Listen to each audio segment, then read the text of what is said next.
Welcome to One Chemistry. This is 365 Chemistry series. Daily one question for you.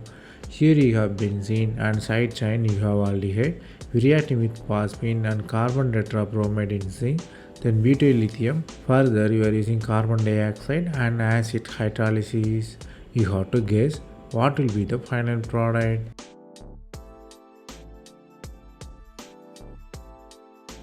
Here the answer dictated by the reagents. First of the reaction you are using phosphine and carbon tetrabromide and zinc. It's a core synthesis. It involves carbon-carbon bond formation. It's alkene with two bromines.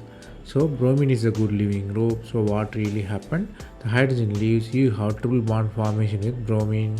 Next step you are using butyl lithium. Butyl lithium replace the bromine. Then you have acid there. Then you have organometallic reagent reacting with CO2. Finally, you have the acid there.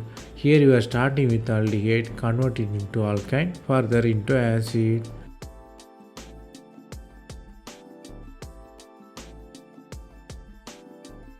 That's all from this video.